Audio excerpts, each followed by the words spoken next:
Good afternoon. Thank you, Atsuto.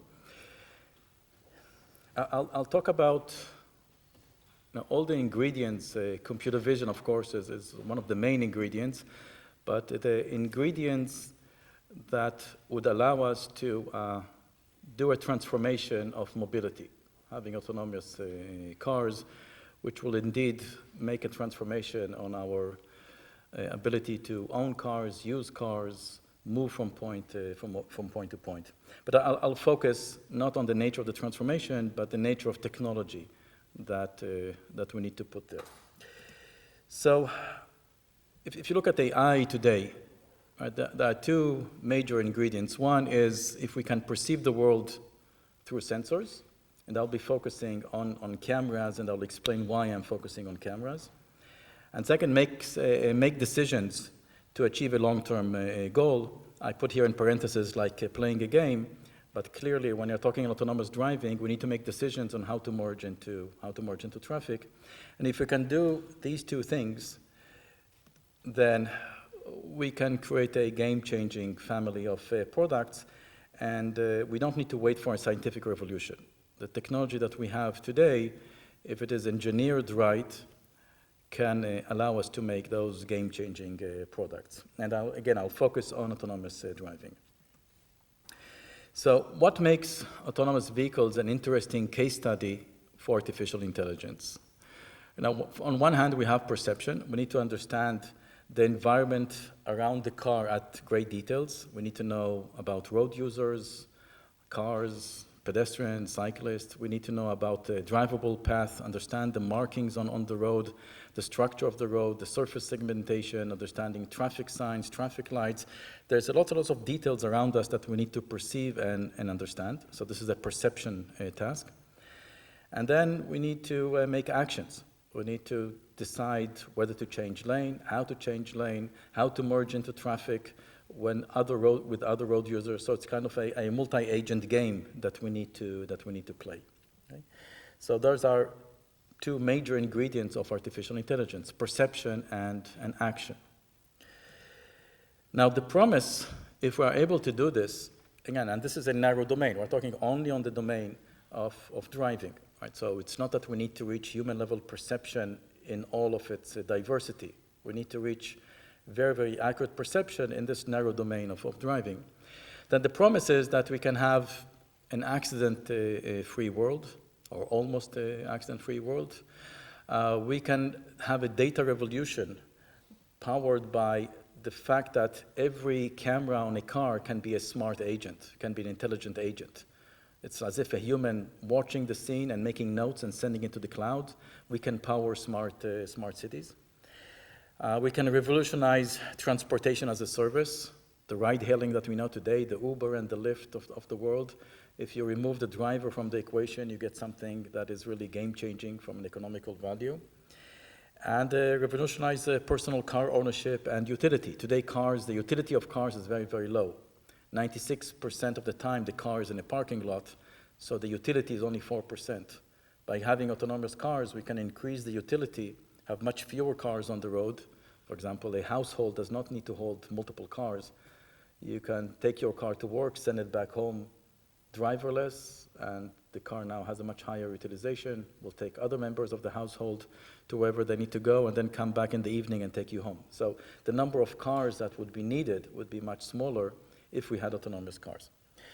Now, these four elements can be divided into no driver present and driver present. So when the driver is present, we call these technologies driving assist.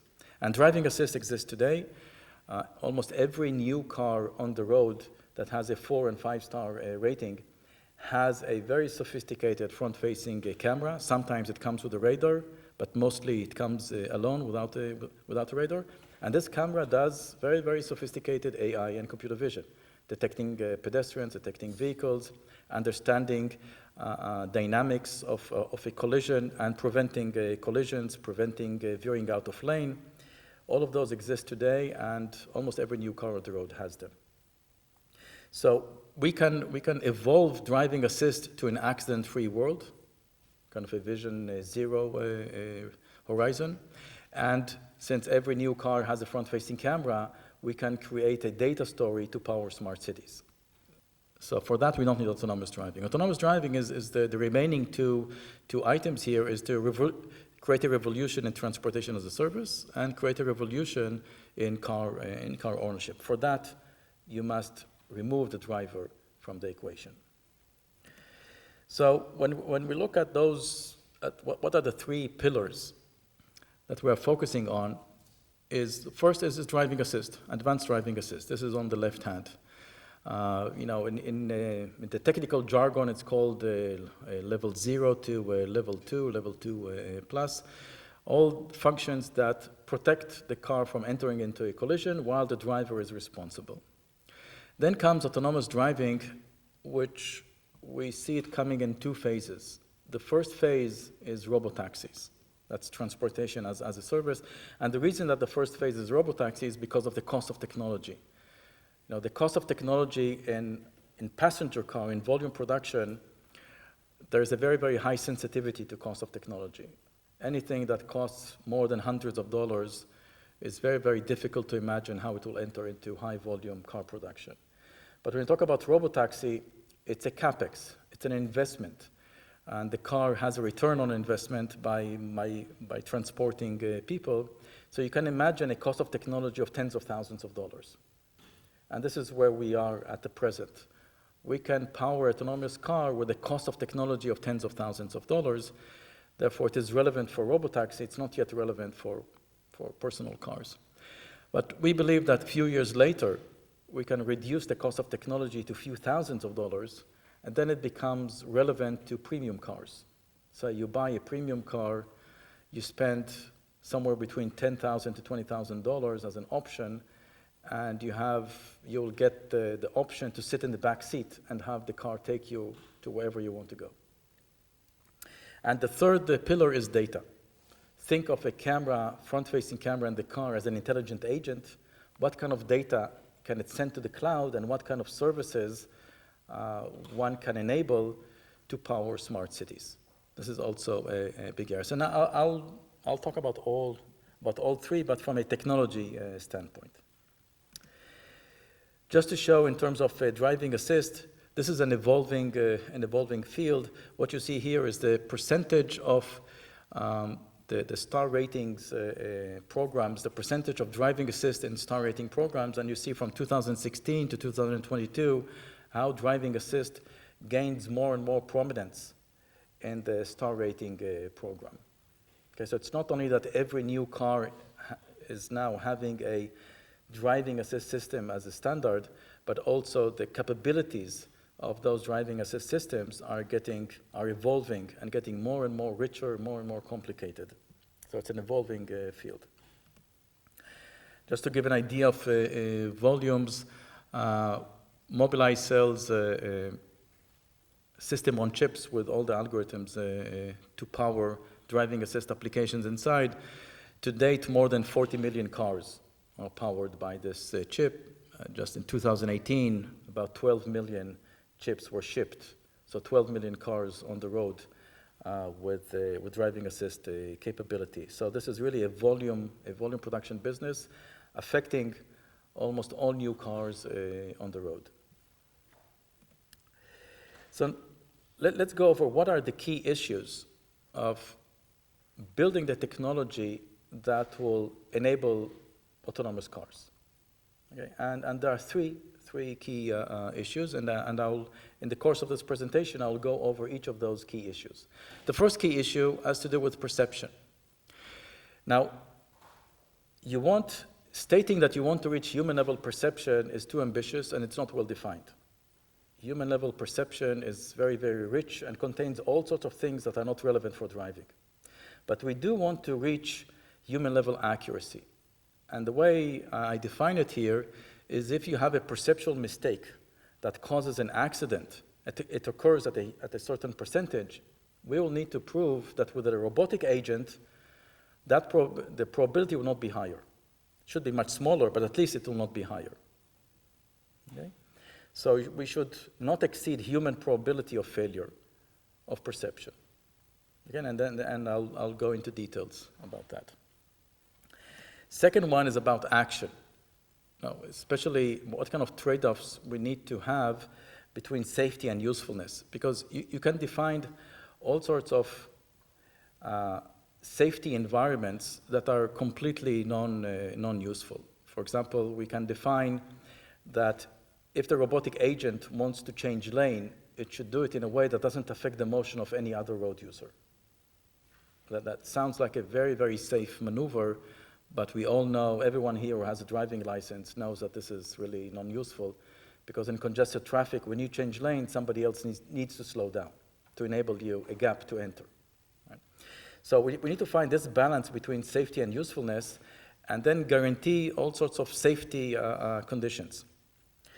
So here, if you have an action that creates an accident, our position is that it should never happen.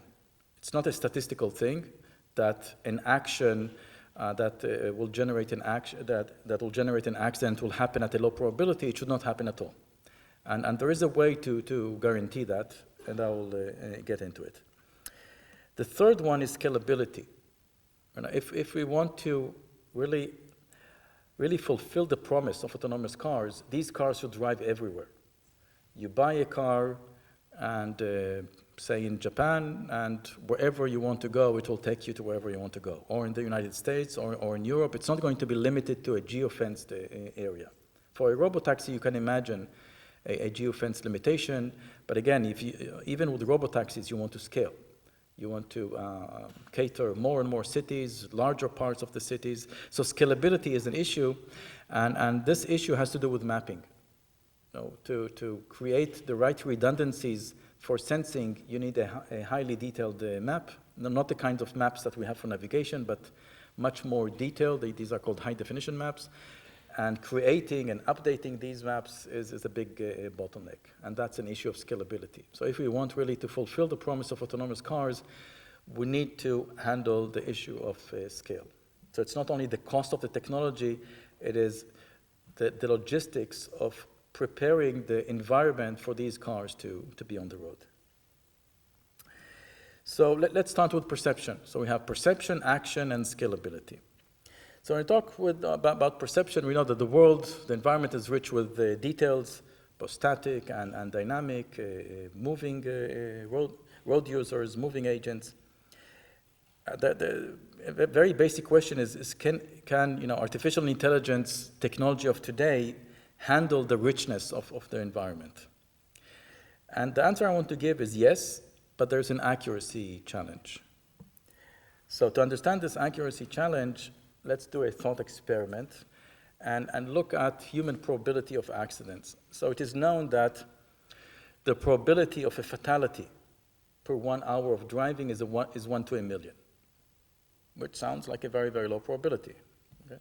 Normally when we drive, we don't get involved in accidents. Now, if we remove driving under influence, like drunk driving, and if we remove driving while texting, because robotic agents will not be drunk and will not be texting, then probably this probability is 10 times better. So let's say 1 to the power of 7, 10 to the power of 7. Okay?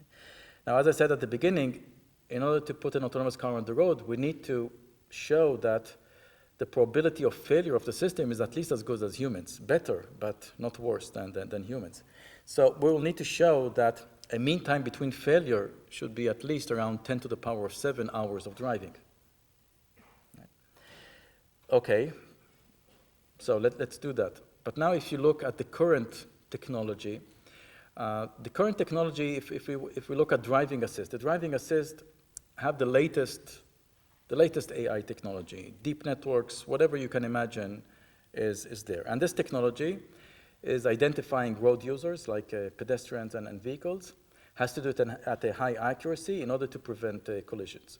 And the question is what is the statistics of failure in those systems? That will give us an idea of how far away are we from this 10 to the power of 7. So if you look at the best systems, the rate of false positives, right? It's not symmetric false positive and false negatives. So false positive is the probability of braking when you're not supposed to brake, and false negative is a miss. Because the driver is responsible, you are less sensitive to false negative, but you are very, very sensitive to false positive because you don't want the car without any reason to apply emergency braking. So the question is what is the probability of a false positive? It's about tens of thousands of hours of driving, which is very, very impressive. That means that's almost the life of a car. But still, we are 3 orders of magnitude away from the 10 to the power of 7. Now, it's not that eventually we will not reach technology with a mean time between failure of 10 to the power of 7, but it's not today. Right? And I mentioned, what can we do without a scientific revolution? And this is where redundancy can come into play. So say, for example, you build 2 subsystems that are as independent as possible, and you do an OR gate.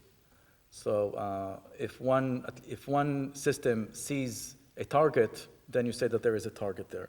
Then the mean time between failure would be a multiplication of the systems. So 10 to the power of 7, if you take a square root, you're now talking about 3,000 hours of driving.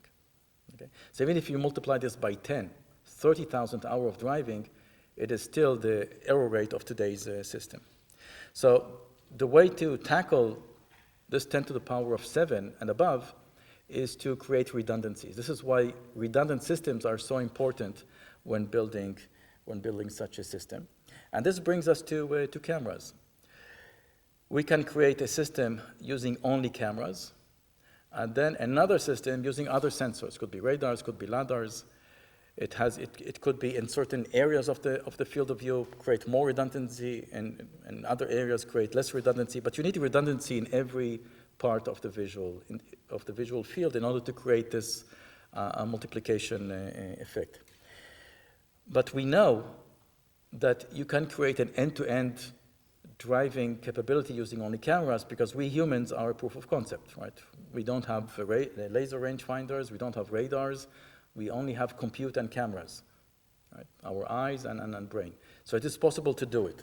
So it means that if you want to tackle this problem correctly, the first thing that you need to be able to do is create an end-to-end experience just using cameras. We know it is possible, but it is difficult. It's much more difficult than doing it with the laser rangefinders and together with the radars, because as we all know, depth perception is not direct. Right? The camera doesn't have a 3D perception. We get our 3D perception through indirect cues like perspective, motion, shading, context, and so forth and so forth. Right? So the task is to create a complete autonomous driving experience, use only cameras, and then on top of it, for redundancy, add other sensors. Okay, and this is where I'm now going to focus. As a byproduct of it, you can then power the evolution of driving assist, because cameras is the lowest cost sensor on the planet. You know, it's a few dollars, that's it. So a few dollars and compute, you have a camera system. So let's now look at, so what I did so far, I motivated the need to really solve the difficult problem of powering an autonomous car using only cameras, because of the fact that we need redundancies, and we know as a proof of concept, humans as a proof of concept, that you can do it with only cameras. Okay.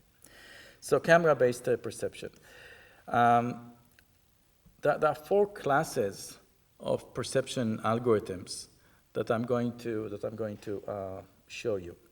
The first one is the most obvious, is that any object that you can put a bounding box around it, you would like to detect. So these are cars, pedestrians, traffic signs, traffic lights, cones on the road, pavement markings like arrow on the road. Anything that you can put a bounding box around it, whether it's a 3D bounding box or a 2D bounding box, is an object worth detecting.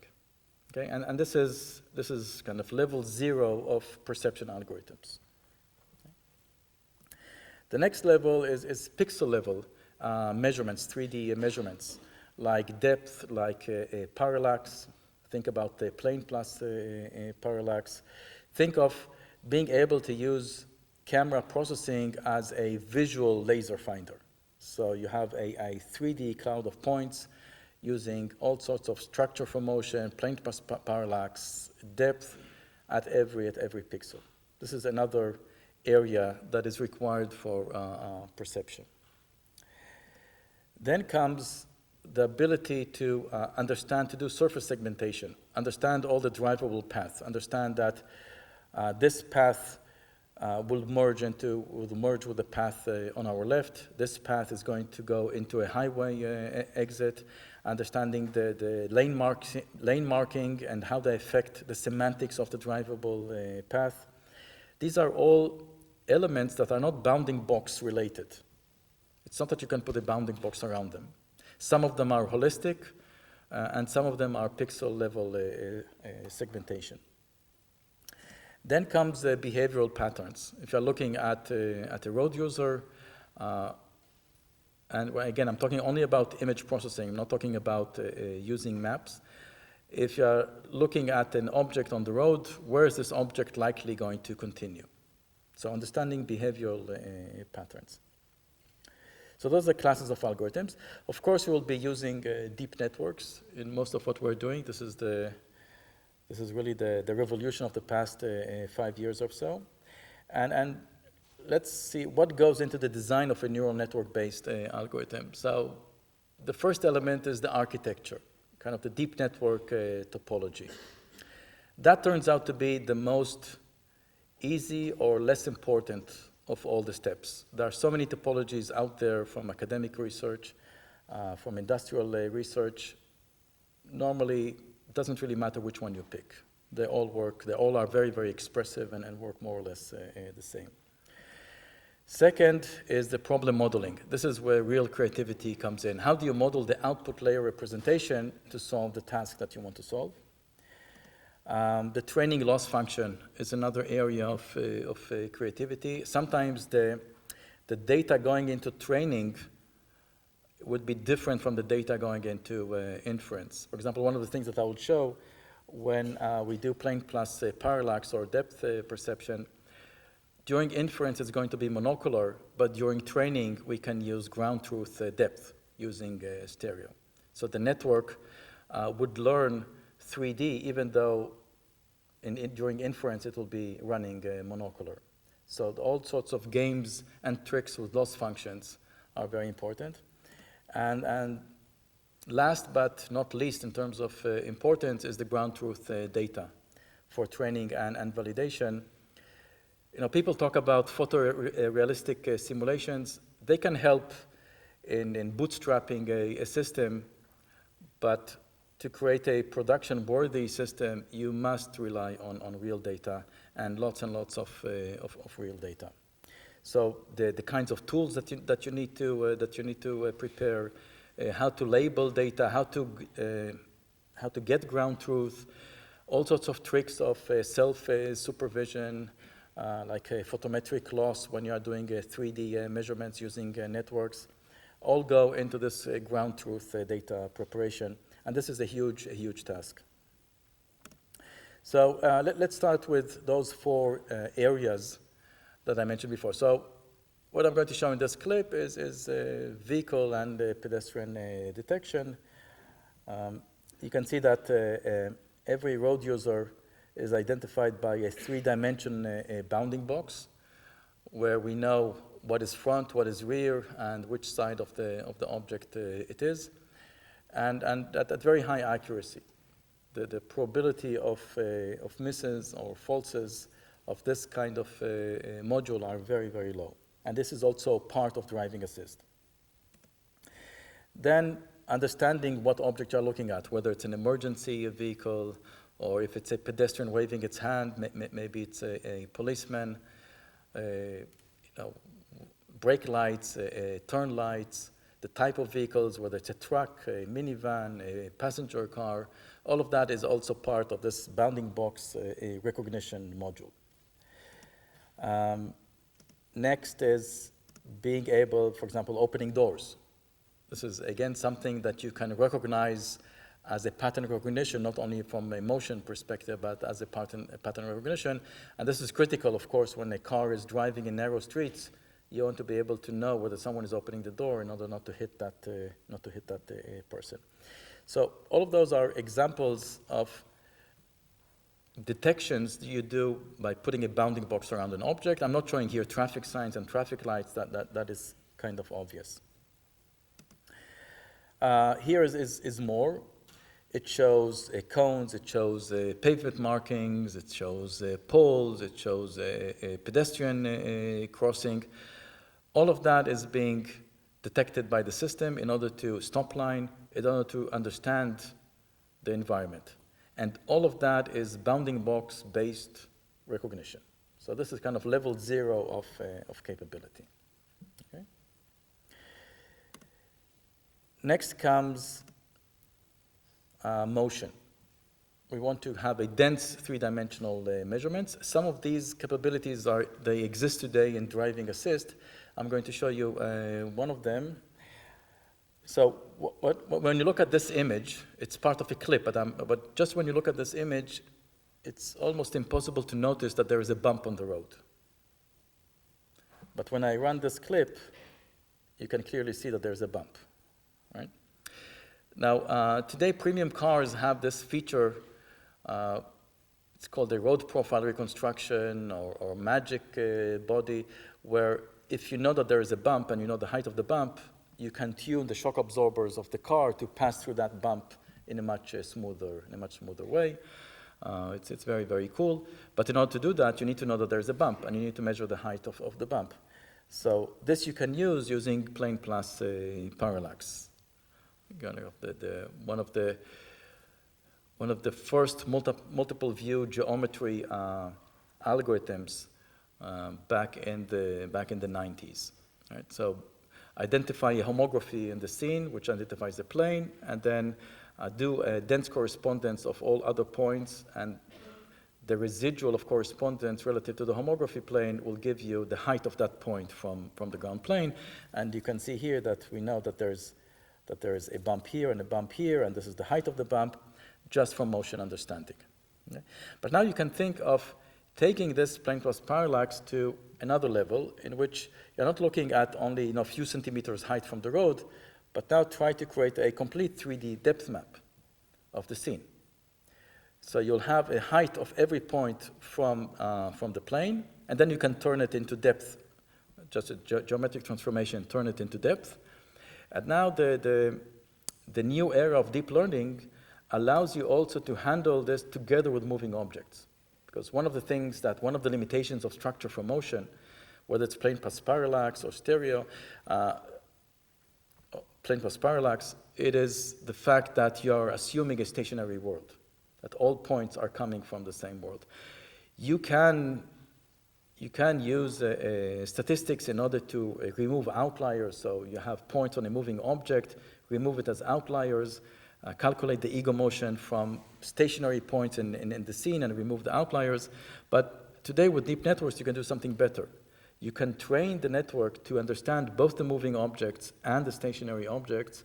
For the stationary points, create a plane plus parallax, and from the moving points, create a perspective in which you can get depth. So you can think of a network, of a U-net that does an encoding, decoding, starts from images and produces a parallax map. And let me show you some examples. So the color coding here is depth. So blue is close to us, red is the horizon. And as we get closer to this stone, you can see that the depth, all the points of this stone are registered as a depth plane from us. So you can use this to detect general objects that you did not detect through your pattern recognition. Could be just a stone on the road, a hazard on the road, not something that you want to recognize what it is, like a car or a pedestrian. And of course, this works, as I said, with the era of deep networks. If you train it properly, that using training, your loss function includes also ground truth depth, the network learns how to do both the plane plus parallax, yet handle moving objects at the same time and create a complete 3D depth. One application is hazard. You can see here there's going to be a bird. You can see it flying away. The system can detect it as a hazard. Here there's going to be a cone on the road. somewhere here being detected as a hazard. So this is using pixel level depth from a monocular camera. Here is taking this all the way to create a complete three-dimensional pixel-based kind of a visual laser rangefinder. So from monocular sequence, create a complete depth map, both of stationary and moving objects. Next, the third technology level has to do with pixel level recognition. So pixel level segmentation, and I'll show this in stages. The first stage is segment the road from the non-road. So here, everything that is not road is in red, and all the rest, which is part of the road, are in this greenish color. And to show you how effective this is, let's take, this is from the movie Avengers, and let's run it. And then at some point, you're going to see something interesting. Okay, so you see this, what? Right. Let's take it back. So we can detect even things that are flying in the air not by using motion analysis, but by using this a road, not road, pixel level segmentation. Now you can take this segmentation and do much more in terms of the details. I'll stop it here. You can see here a list of all the types of objects, from edges to car to snow to concrete, a long list of different types of pixel level recognition. So for example, here we see road and we see the guardrail in this bluish color. Let's run a bit more. The color of the edge tells us what type of object is on the other side. You'll see here the blue is curb. So the system understands that this is a curb, not through motion analysis, but through pattern recognition. Ability to understand snow. So the color of this edge says that there is snow on the other side of the road. So again, so this is pixel level understanding of the surround, because there is a need to understand things that you cannot put a bounding box around them. Here is a holistic understanding. So what you see here is the system takes the entire image and processes it in order to understand the semantics of drivable path. So it will find out that there is a bicycle lane, and it will write it here. The text is a bit small for me to see, but as you'll be able to see it here, there is a bicycle lane. It understands that there's a host lane on the left, lane on the right, whether that lane is oncoming, whether the direction of the lane, whether it's a highway exit lane, bicycle lane, and so forth, from a holistic understanding of the entire scene. So this is called lane semantics. There's also the last part. Here's another example. You'll see at the moment there's a bicycle lane on the right, and it will register this as a bicycle lane and put it as a bicycle lane. But again, it's a holistic perception. The last part I want to show you is about behavioral patterns. So in a bounding box, there are these green lines here that predict where this car is likely to move, but just using image processing. There's no map data associated with it. So if we let it run a bit, this car is going to turn left, and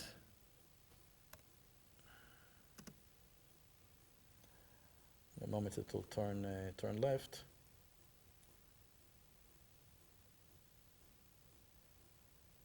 So you can see that there's a prediction of it going on the left-hand side way before it actually turns. So we're predicting patterns of behavior.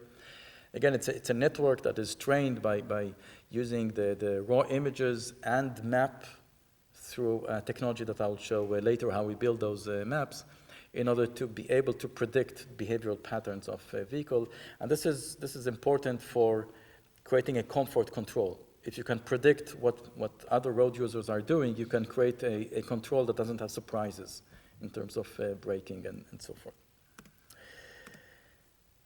So this was perception. So I showed kind of 4 building blocks of perception, both in pattern recognition of bounding boxes, pixel level 3-dimensional measurements, pixel level segmentations, and predicting and semantic drivable path semantics using holistic understanding and behavioral patterns. Let's look at the next challenge, which is the driving policy challenge, taking actions. So if we look at real driving, we notice that driving is quite challenging. For example, this car here is trying to merge to the left, but it's not going to succeed. We're going to fast forward this clip, and you'll see that this guy is unsuccessful. So merging into traffic is a challenge. So one here has to think about not only the algorithms of merging into traffic, but how do we handle safety, and what kind of safety guarantees can we provide? So again, if we're looking at accidents, do we allow for an accident due to lapse of judgment of the driving policy? With humans, it happens all the time. When we have an accident, it's likely not a perceptual problem, it's more a decision-making issue. Do we allow robotic agents to have lapse of judgments? It's very, very unlikely that a society will tolerate something like this. So one needs to create a certain ethics of AI in the way you take actions. So when you start looking at the rules of driving, there is one big chapter which has to do with societal norms. It's the definition of what it means to drive carefully. And this depends on the societal norms, on legal precedences. It's not well defined. In order to create a robotic agent, we need to tackle this problem of finding a mathematical model of what it means to drive carefully in a way that will also cater usefulness. So if we define carefulness as when you want to change lane, you don't affect the motion of other road users, it will be a useless definition. We need to find definitions which allow for agile driving, but at the same time define what it means to be in a dangerous situation in a way that complies with human judgment, the common sense of human judgment of driving, allows for usefulness, and one can then prove that its implementation is possible. So there are no butterfly effects. You're not taking an action, and then only later in the future, after a chain of action-reaction, there is an accident which is attributed to that innocent action that you took right now. Okay, so this is a paper that we published 1.5 years ago, and it's part of an activity that we're doing on standardizing the definition, this model of what it means to drive carefully, in order to create an environment of how do you license a robotic agent. It handles the issue of what it means to be in a dangerous situation. If you are in a dangerous situation, what is the proper response? And all the formalism to prove that everything is correct. It's based on an intuition that says that you need to handle worst case scenarios, not to predict what other road users are doing from a safety standard, because it's not possible to always correctly predict what other road users are doing. So you need to take a worst case assumption, but a worst case condition, but under reasonable assumptions.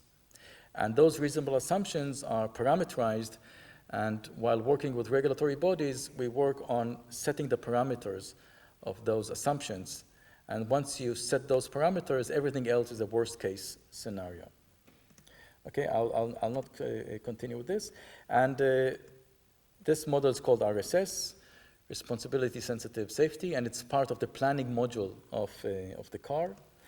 And the way we do the driving policy, there are 2 machine learning elements. One is to do with strategy. For example, the decision to change lane is a strategic decision. The other one has to do with tactics. Once you decided to change lane, you need to figure out which vehicle you are taking way, which vehicle you are giving way, and finding the gap between those 2 vehicles. This is tactics. And then once you decided where is the gap that you want to enter, you calculate the path and then you do the control. So let me show you a few examples. So in this example, it's a car driven by 12 cameras, so 8 long-range cameras and 4 parking cameras. What you see here are videos from 3 of the cameras front-facing and front corner cameras. Overlaid on top of it are the computer vision detections. What you see here is the environmental model. It is the integration of the 12 cameras into a 3D model. The autonomous car is the blue car here, and the cars are going to be color-coded. Red means that this is a car that the robotic agent decided to give way, let it pass. Green is a car in which the robotic agent decided to take way. Now, sometimes you decide to take way of another vehicle, but that other vehicle doesn't allow you to take way, so you need to change your decision. So you'll see, for example, a car is going to be color-coded in green, and then a fraction of a second later, it's color-coded in red, because the robotic agent understands that this car is not allowing it to be taken. So while the car is driving, you'll see here a pedestrian is coming out of this car. And once it's been, you can see it here also. Then the strategy model decided to change lane, and you can see how it's fighting its way in dense traffic to change lane, and you saw the color coding of red and blue. Let me run this part again. Let's do this again from here. So red means you give it way. It was green, then it turned into red. Now green again. It was able to push its way through and change lane. Let's look at a similar maneuver, but from a top view. So this is the robotic agent. This is a car stuck on the road, and all other vehicles are changing lane. And at some point, our robotic agent will also understand it needs to change lane, and will start doing it in a way that is really agile, doesn't block traffic. And now you're going to see this from the inside of the car, just as you saw before. At some point, it will start pushing its way in changing lane, and do it in a way that is really, really agile. Let's look at the more complicated urban driving. So what we're going to see here on top is the 3-dimensional rendering of all the 12 cameras. What you'll see here is only the view from the front-facing camera. All the other cameras, you don't see them. And you're going to see here, it's 7 minutes long. I'm not going to show the entire 7 minutes. I'm going to focus on certain interesting areas. But it contains everything. It contains unprotected turns. It contains very aggressive driving by others. It contains, many pedestrians that are not obeying the rules and jumping into traffic. And the robotic agent needs to handle it all in a way that is agile and not blocking traffic. So let's start focusing on a number. So in this one here, let's look at it.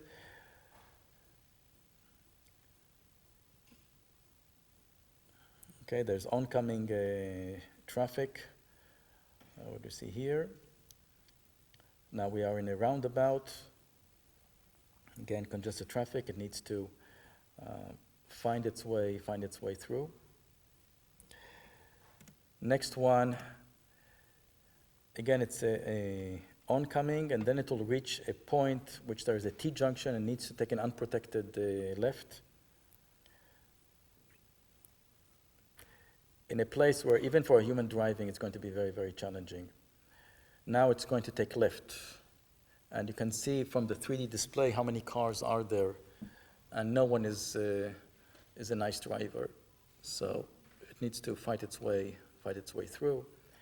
And we'll be able to do it. And now you're going to see in a few more seconds another car cutting us in a very, very aggressive way.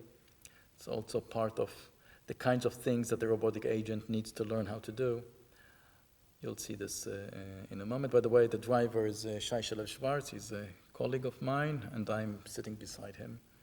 Shai is the CTO, just to see that the car cut us. Yeah. Here is the last one. which is very, very aggressive. As you see, the cars are cutting us from the left. As we are moving for an unprotected right, more and more cars are cutting us. The robotic agent is agile, but even this kind of agility has its limits with the kind of aggressive driving that other people are enforcing on it. But it was able to follow through. So you can see the kinds of challenges that a robotic agent needs to handle. So the last element that I want to, in the last 10 minutes, is the issue of scale. So I went through visual perception. I went through the driving policy and the challenge of driving policy, especially the issue of balancing safety and usefulness. Now comes the issue of scale, and that has to do with mapping. As I said, in everything that we do, we must have redundancy. What would be the redundant information for camera sensing of the surface, of the drivable path? The only redundancy that could be applied here is having a detailed map. So we know the drivable path once we located the vehicle in a detailed map at an accuracy of centimeters. We'll know exactly the semantics and the drivable path in front of us, matching it to a map. And that creates redundancy to the sensing module. But creating these high-definition maps is a logistical problem. Today, it's done with specialized vehicles. It is done with lots and lots of manual labor. And that prevents scale. So three years ago, we developed a technology leveraging a crowdsourced idea. So the idea is that every new car, almost every new car on the road has a front-facing camera. That front-facing camera can collect data, low bandwidth data of landmarks and lanes, pack them into a very, very small packet of about 10 kilobytes per kilometer, send it to the cloud, and in the cloud, there'll be algorithms for automatically piecing them together and building high-definition maps, and then sending them back to cars. And we have contracts with car makers. By the end of this year, there are going to be 1.5 million cars sending data. By 2022, about 24 million cars, and more contracts with car makers are being consumed during 2019. So this number of 24 million will likely even be much higher. So here's an example of what we can do with this kind of data. So this is going to be a movie clip. On the left-hand side, you're going to see two things. The yellow bounding box are bounding boxes on landmarks. So the system detects landmarks, recognizes them in order to localize itself within the map. The lines are map data projected back to the image. And this gives you a sense of accuracy, because if it's not accurate to centimeter level, you'll see that these lines are not aligned with the true landmarks of the road. On the right-hand side, there's the same thing, but projected onto Google Earth. So the small circles are the landmarks, and the lines are the map data. And so you can get a sense of accuracy by looking at how these lines are projected into the image space. We're talking about accuracy of a few centimeters, an error of a few centimeters. Okay? And all of this is being created automatically through vehicles with driving assist technology sending data to the cloud. So, for example, recently in Japan, about 2 weeks ago, Nissan announced their latest ProPilot 2.0, which is hands-free driving in highway conditions. And to support that driving, there's not only the front-facing camera sensors, but also map of all highways of Japan, 25,000 kilometers. And this kind of map was built through the technology that I showed you in the previous slide. It's about 400 megabytes. On average, it's 16 kilobytes per kilometer, so it's very, very lean. And it's all was created automatically. And once those cars are going to be on the road, the map will be continuously updated. Now, when you look at this, it opens up a data opportunity. So it's not only building maps. Here are verticals of different areas in which data that a car can send can be used. And let me show you, for example, one which is a non-obvious application. So one application is maps. Build the high-definition maps to power semi-autonomous driving and eventually autonomous driving everywhere. But there are others. So for example, a month ago or 2 months ago, we announced a partnership with the UK mapping company. Now, what is this partnership about? It's about utility strikes. So when I first heard about utility strikes, I didn't understand what this is about. So when you drill a hole in the road, utility strike is that you hit a gas line or water pipe. So you need to align above the road structure and below the road structure in a very, very accurate map in order to know where to drill. And it turns out that these maps do not exist. So, for example, in the UK, there are about 60,000 utility strikes a year. So 60,000 times some utility is being stricken by drilling. Right? The cost is hundreds of millions of dollars. The indirect cost is billions of dollars. People also die and get injured. And it's a big issue. So, for example, as of 2016, only 50% of utilities were mapped, and I'm going to show you what I mean by utilities. And many of them, the majority of them, 84% of them were found to be inaccurately recorded. So mapping all the utilities is a big issue. So here is our example of utility: drainage, manholes, telco boxes, poles, and so forth. So understanding where all these, recognizing the elements, understanding where they're located, mapping them, such that you can create a very, very detailed map of utilities to avoid utility strikes. So here's an example, the same clip that I showed you before, but now in the context of all these elements are being detected automatically by a front-facing camera on utility trucks, and this data sent to the mapping company to create those maps. So here I'm going to show you some pictures, road signs, of course traffic lights, road markings, manholes. So with manholes, it's not only to know the location of a manhole, but whether it's covered or not covered. Also in Japan, it's not only knowing whether there's a manhole, but also the type of the manhole. It will tell you which year this manhole was built and whether it requires maintenance or doesn't require maintenance. Construction area. So construction area is a dynamic thing. You'll be able to know how the construction is progressing by having those cars simply drive every day, collect the data, and send the data to the cloud, and one can then monitor how the construction is being progressed. Drainage, again, mapping all the drainages, poles, telco boxes. So these are just a small number of examples of utilities which are part of a smart city.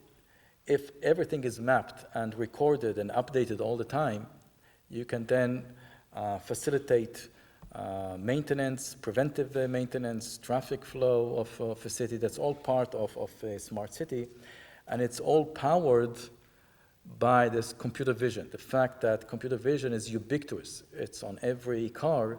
You can create now secondary markets for computer vision that helps the Commonwealth. Right. So if I summarize what we have is that the takeaways is all what I showed can be grouped under artificial intelligence and narrow artificial intelligence. So no one is claiming that our computer vision rivals human-level perception, because human-level perception is much, much richer.